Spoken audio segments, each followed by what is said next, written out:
And this morning, Pastor Brian is going to speak on peace through every storm. And again, we'd like to welcome Pastor Brian from Pursuit Church. And Pastor Brian. Thank you. It's a privilege to be with you. Samuel and Sharon are both very dear to my heart and have been encouragements to me throughout the, I can say years now, that Pursuit Friends planted just over 5 years ago. And Samuel was on multiplication team with me and just offered incredible advice and friendship and encouragement as we stepped out as a church to say God is doing a new thing in our little part of Northeast Ohio. So it's an honor to be here with all of you folks and to worship with you. My wife sends her greetings. My 2 kids are sick, and you didn't want to be with them today. They're pretty cute, but not when they're sick. So they were not happy to not be able to be here today either, because they have the few times we've been in this building with you folks and in the parks just absolutely adore that time and cherish that. So thank you very much. Pursuit Friends prays for you guys often. We remember you quite often in our gatherings on Sundays, and we have 2 house churches, one that meets in my home on Sunday mornings at 10 and one that meets at Pastor Kristen's home Sunday evenings at 5. And they couldn't be more different. In a lot of ways, they're also quite the same. We study the same passage of scripture week to week, unless one house church happens to go a little bit farther than the other. Right now, Whitmer House is trailing in the book of Genesis by about 2 chapters. But I'm determined to catch up. We will catch up and pass them. But it's not a competition, though. But it is. We have young children in our house church. We have a family-oriented house church with Sunday school teachers. We call them Kids Discipleship. And the other house church has more college-age students, which is just a work God has done. We didn't seek that. We didn't strategize for that. It's just what has happened. And so we're just walking in faithfulness as best we can. And again, it's a joy to be here. God put this word of Philippians on my heart at the beginning of this year for Pursuit Friends. And if I can just be really honest, it's been something that I've had to go back to time and time again. Because as God works and moves and has his way in us and through us, there are these moments where we just recognize God's move. We recognize his goodness. But there are also moments in our lives where it's harder, where we might wonder and even say aloud, where is God? I'm struggling here. This is really hard. I don't see where you're working, God. I'm having trouble. My faith is feeling weak. My hope is somewhat diminished in this season. And sometimes we just feel alone. And sometimes, even as Christians, we feel desperate, right? We just struggle like everyone else. It's the human factor. And at the beginning of the year, the Lord laid this passage on my heart. I believe it was for me personally as a pastor. Whenever I have the opportunity to speak a word, I try to spend time making sure that I'm applying it to my life. That, Lord, what do I need to learn from this? I feel like you want me to teach these people this, but I want to learn this too. I want to make sure I'm walking in this to the best of my ability. And so I love how this part of Philippians starts out. Says, rejoice in the Lord sometimes. Right? What does it say? Always. Let me try it again. All right. It says, rejoice in the Lord when I feel like it. That's not right, is it? Let me try it a third time. Rejoice in the Lord when everything is going my way. When everything's easy, when everything's, my job's going good, the kids are listening 50% of the time at least, and, the economy's going good, rejoice in the Lord in the good times. That's not what Paul says. It says always. And that can be hard. But the cool thing is we have the Holy Spirit. This is how we rejoice always. The Holy Spirit.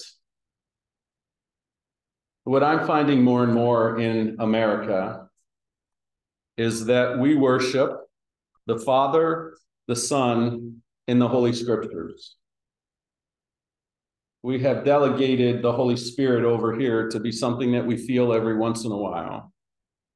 It's kind of weird because the charismatics do weird stuff sometimes with it, right? And we want to make sure we're not weird. And sometimes the Holy Spirit we call upon the Holy Spirit when it's convenient.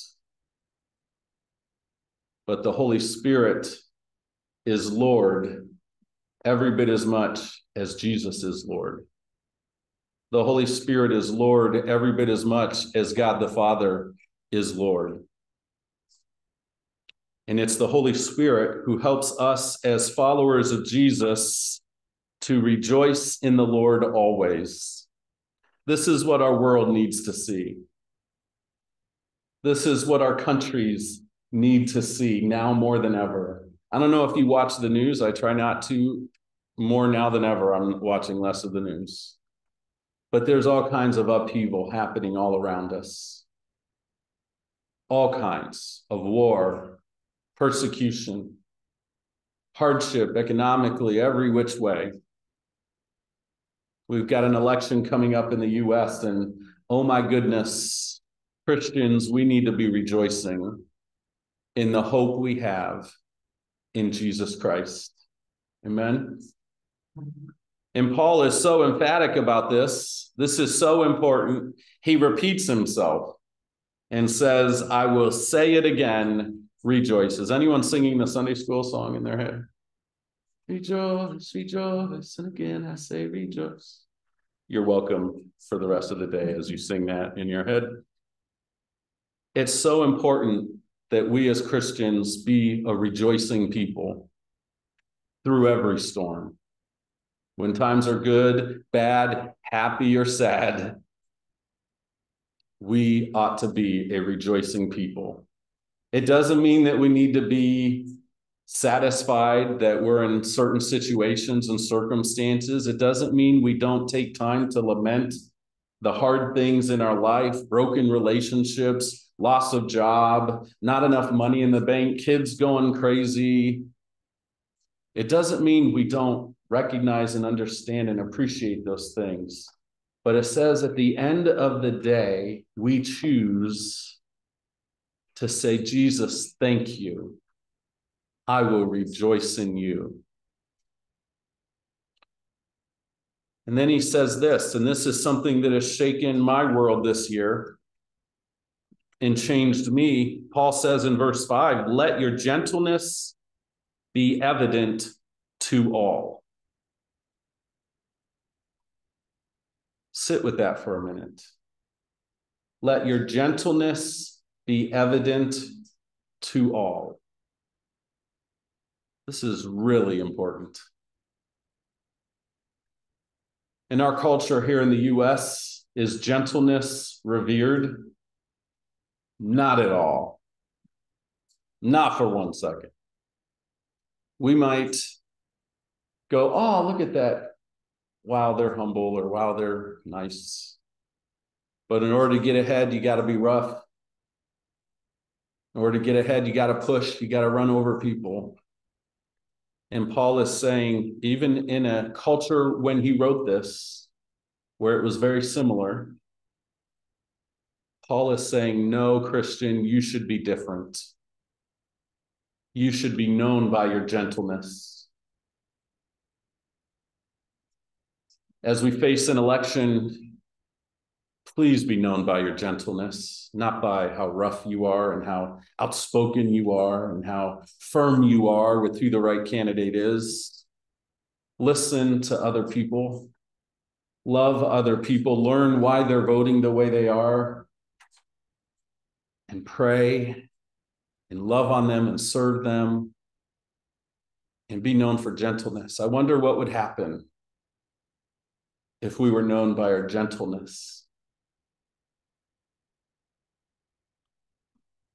But what I love about this next little sentence that Paul uses, because let your gentleness be evident to all, is a hard call. It's a hard charge or command or directive. Paul says, the Lord is near. Because of God, because of the Holy Spirit, we can rejoice always, and we can be known by our gentleness. It is not by our might or our power, but by my Spirit, says the Lord. Jesus said something really crazy before he left his disciples. He actually said, it is a good thing that I leave because the Holy Spirit is coming. The Holy Spirit is really important to our everyday lives as Christians. Do not be anxious about anything. I wish I would have read that differently. Do not be anxious about most things, right? We live in an anxious society. We just do.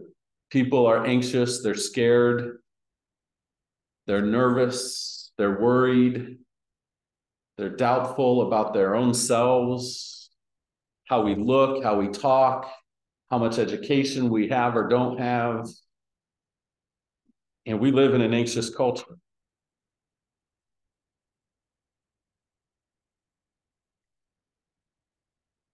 But in every situation, by prayer and petition. And here's the hard part. Here's why we need the Holy Spirit, with thanksgiving. What would happen when the storm rages or we see the beginnings of a storm? I don't know about you, but often I love to sit out on my front porch, and our house is facing west. Had to think about that for half a second. And oftentimes the storms come in from the west. And so we have the privilege, if we happen to be outside, of my wife and I sitting out there and watching those massive, sometimes terrifying, awe-inspiring clouds roll in, right? The thunder and lightning and the rain. Sometimes we can see the rain falling. That's one of my favorite things. Off in the distance, seeing that mist coming down out of the clouds. We see it approaching. And sometimes as followers of Jesus, we brace ourselves, we get ready, we pray, we read, we study, and we're ready. And we rejoice and we're thankful, but sometimes we're surprised, right? Sometimes we're blindsided by tragedy. Sometimes something even has been approaching steadily. We just didn't see it. And so we're surprised. What if we approach God more with thanksgiving and said, Lord, I don't understand this, but I know that you're teaching me something. I know that you're still a good father. And so I'm going to hold on to you. I'm going to keep my eyes on you.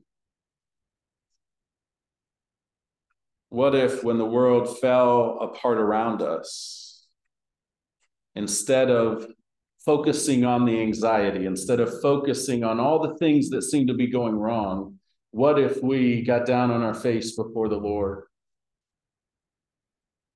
and we're still in his presence and said, I trust that you knew about this storm from the beginning of time, and that you are going to bring me through it. And hear me, God doesn't just bring us through storms, he helps us overcome the storm. He brings us through better. He brings us through victorious. We need to stop as Christians sometimes just barely making it through. Like, oh man, barely survived that catastrophe in my life. No, God wants us to stand up tall. He wants us to realize that he has already won the battle, and that we can be better and victorious. Present your request to God. I don't know about you, but so often in my life, when I pray to God, when some things are falling apart around me, when things aren't going my way, I often go, oh God, why? Why? He already knows why. But what if I approach God and said, Lord, it was honest, Lord, I don't understand this, but I trust you. I trust you. Thank you for all that you've done in my past. I know you're a faithful God, and I believe you'll be faithful today. I believe you will never leave me or forsake me. This storm is hard. It's heavy. It's thick. I see no end to it. But I know that you will never leave me or forsake me.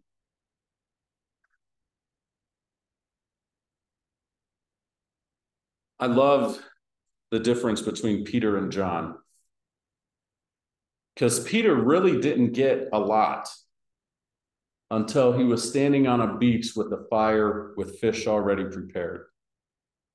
And Jesus asked him over and over again, do you love me? Then feed my sheep. Peter was determined. He was all in. John rested in his beloved identity. Peter was on a boat with the disciples, and they saw what Peter thought was a ghost, right? No correlation to Halloween coming up. This is just part of the story, okay? John, we get the impression, was kind of like, oh yeah, that's Jesus. Peter, if it's you, let me come to you. Okay? And we often in the Western world see this as great faith by Peter, but the actual language is implied that Jesus was a little frustrated with Peter. You always got to do something. You always need me to prove. Yes, come out. It was almost like Jesus was actually relenting to his stupidity. Jesus does that from time to time for us. You want to try it that way? Let's go. And we see Peter miraculously, because of the power of the Holy Spirit, take a few steps at least on the water. But then what does he do? That determination isn't enough. He takes his eyes off Jesus for the smallest of seconds. And he starts to get enveloped by the storm, starts to sink. And of course, Jesus is right there, because this is what good fathers do. This is what Jesus does. He's right there to grab him and raise him up and set him back in the boat and told you. And even, again, they're on a boat again later on, and Peter, and they're all fishing, right? They went back to what they knew after Jesus. They thought maybe he rose. They weren't 100% sure, even after touching him. Or Thomas was sure. You know, Thomas gets a bad rap. He really does. But here's Pete on the boat. They're fishing. They're like, what do I do? So they go back fishing.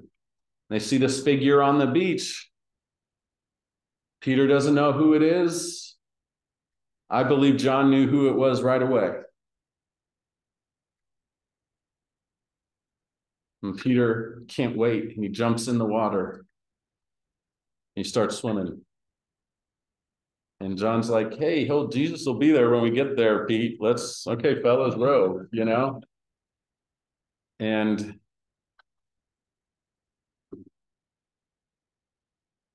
But once he encounters Jesus had said, throw your nets on the other side, right? Just a few feet. It wasn't this large, big, huge boat, just a few feet. It almost caused their boat to sink.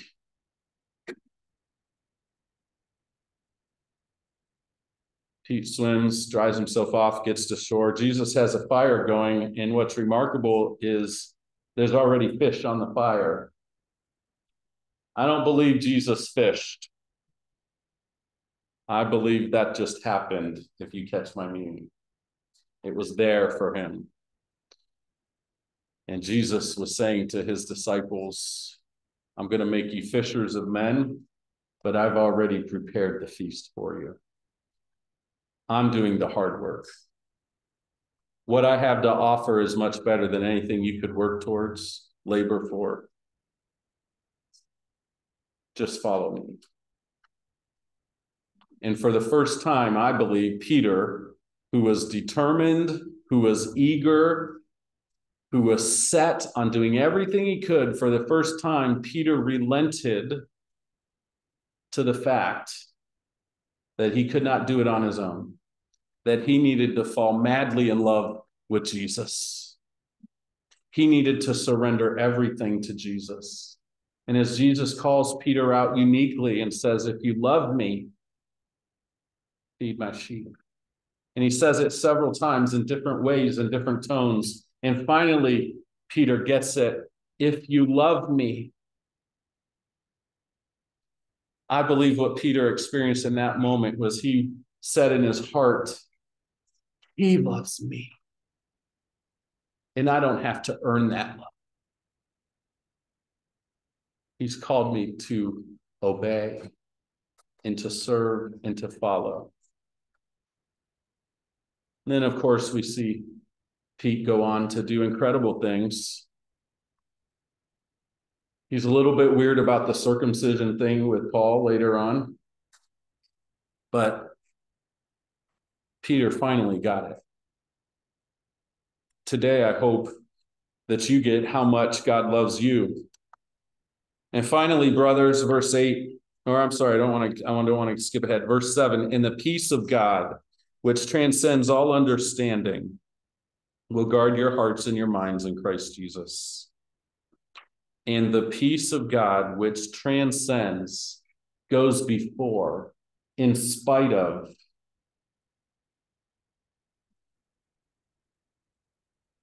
the enemy of peace is understanding. We try so hard to understand what God is doing and the why questions in our lives. We never really truly walk in true peace.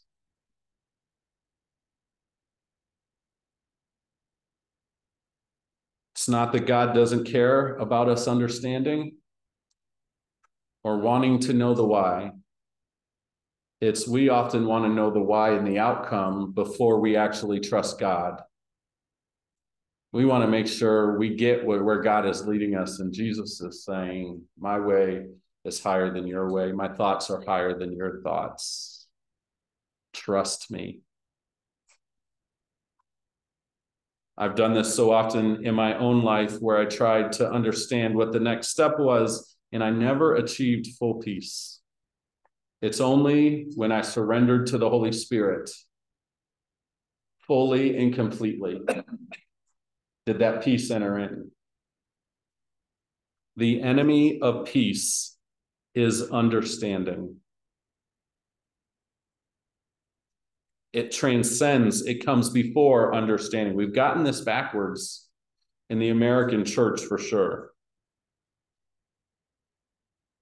But it says, in the peace of God will guard your hearts and your minds in Christ Jesus. That means we don't have to live with anxiety. We don't have to put up with it. We don't have to say it's a part of my life. It's who I am. It's how I'm built. I believe the Holy Spirit is more powerful than anxiety. And then finally, brothers and sisters, whatever is true, whatever is noble, whatever is right, whatever is pure, whatever is lovely, whatever is admirable, if anything is excellent or praiseworthy, think about such things. My kids love to watch Saturday morning shows. My wife and I love that they're watching TV for 2 or 3 hours so we can drink coffee in peace. Okay, do whatever we want to do, right? Usually it's just, might be getting some stuff done around the house, whatever. Sometimes it is just drinking coffee in the other room, talking about our week, talking about our weekend, all that stuff. But we started noticing our kids talking back to us a lot more than normal. And it was really irritating. It was not fun. And so we had this thought that perhaps we need to monitor better what they're watching on television. Saturday is the only time they get to watch TV alone. And so I sat in there and watching these shows, and they were cute. They were comedies, you know, but I started noticing they were really disrespectful to the parents on the show. The parents were actually portrayed as idiots, morons, dummies. And I went, my son just said that to me last week. He thinks I'm a dummy, you know? Now, it's not the only reason. But I started watching this, what they're thinking about, who they hang out with at school, and the language that's used at school.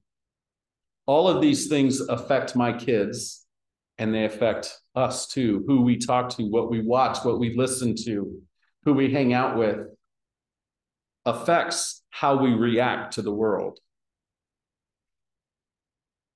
And I began to put 2 and 2 together and shared this with my wife. And she's like, okay, well, let's just monitor more and let's make sure they know which shows are safe for them to watch. So we started doing this, and wouldn't you believe it, within the period of a month, which may seem like an eternity for some parents to see change in their kids, we started seeing a difference.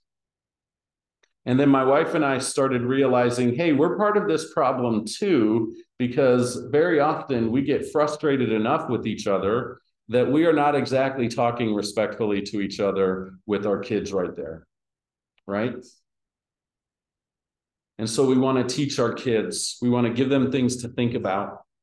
My daughter, here's another example. My daughter was coming home from school and requesting to get on my phone to listen to Spotify so she could listen to Taylor Swift.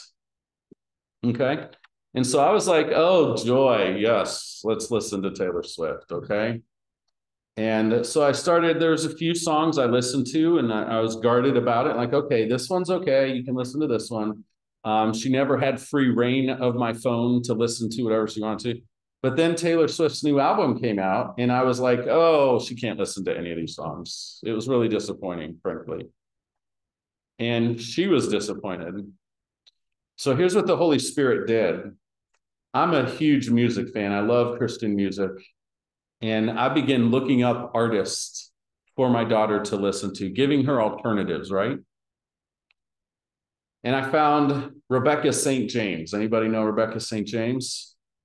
I found Kane. She's a huge Kane fan now. You want to know how often she's asked to listen to Taylor Swift in the last few months? 0 times.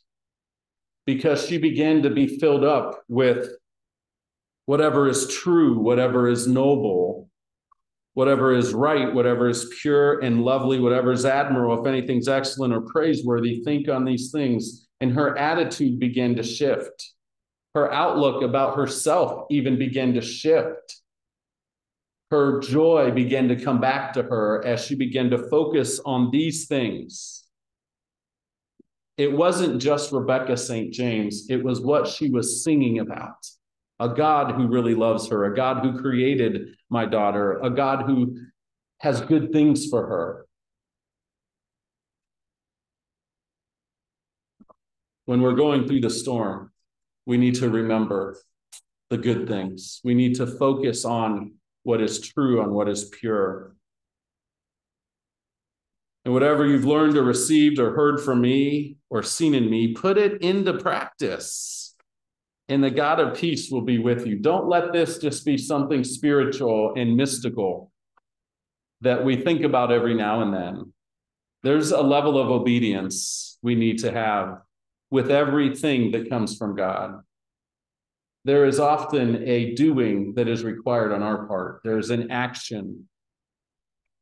We may not know what's happening down the road of our life, but God is saying, just take one step today. Just follow me today. Be faithful today. And my peace will be there with you. My joy will be there with you. You'll be able to rejoice. Think about me and the good things I have for you and the good things I've done. One of the issues with the children of Israel time and time again was their forgetfulness.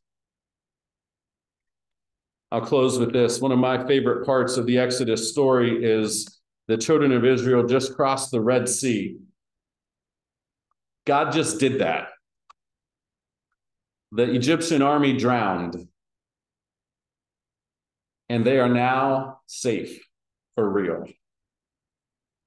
headed to the promised land. 3 days later, they start bickering and moaning and complaining to Moses. Just 3 days. Makes me feel good because that's me sometimes. Just being real. That should be encouraging, actually. It is for me. Just 3 days of walking on dry ground through the Red Sea. And then watching that water come back and envelop the world powers army of the time. And to finally taste freedom. 3 days was all it took for them to forget. And then we see this throughout their history, even through the judges and through the kings, we see them forget for a season. But who always returns? Who never truly leaves them? God. So today you might feel like you're going through a storm. I've got personal storms of my own going on. I say to you with the power of the Holy Spirit, rejoice and be glad in it. And the peace of God that transcends all understanding. You don't have or need to understand it right now. Let go of the understanding and embrace. Put your head on the chest of your Father and listen for his heartbeat. And the amazing thing is that the Father, Jesus, returns the lean. As John leaned into Jesus,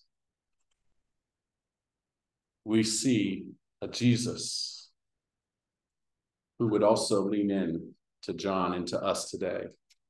So close your eyes for a minute as we close.